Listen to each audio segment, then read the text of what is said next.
अस्सलाम वालेकुम। मैं सिद्दीक मिटवार वाला मौजू। गर्मी है सर्दी, दुख है सुख, तरतीब उभम अखर जीम 44।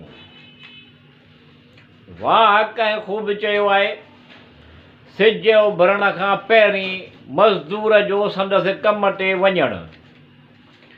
सिज जी लालाई लापता थी चुकी हूंदी आहे, पोइ उन जो अचणु।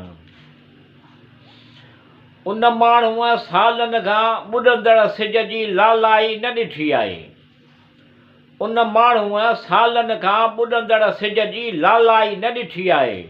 न ॾिठो आहे उन माण्हूअ गुलनि खे टिड़ंदड़ टिड़ण। वाह कंहिं ख़ूब चयो आहे, सिज उभरण खां पहिरीं मज़दूर जो संदसि कम ते वञणु।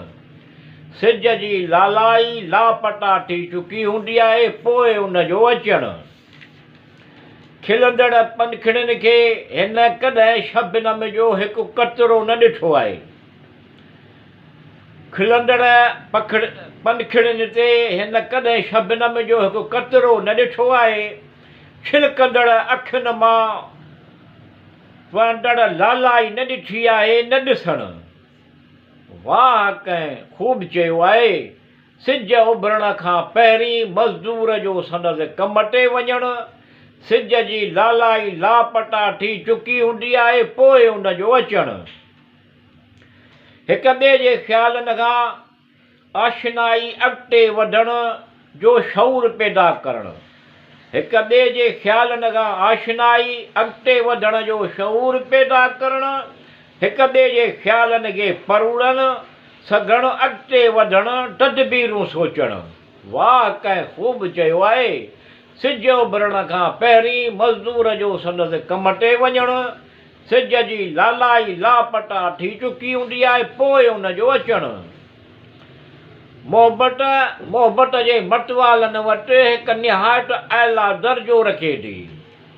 मोहबत जे मतवालनि वटि हिकु निहायत आला दर्जो रखे थी। ॿोॾ खे प्यार मोहबत सां जीउ चवणु, जीतियो वठे थी जीतणु।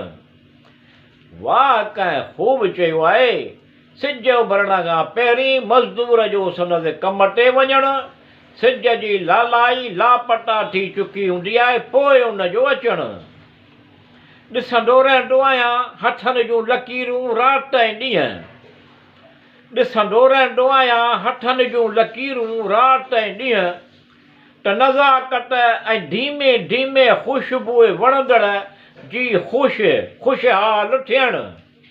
वाह कंहिं ख़ूब चयो आहे, सिज उभरण खां पहिरीं मज़दूर जो संदसि कम ते वञणु। सिज जी लालाई लापता थी चुकी हूंदी आहे, पोइ उन जो अचणु।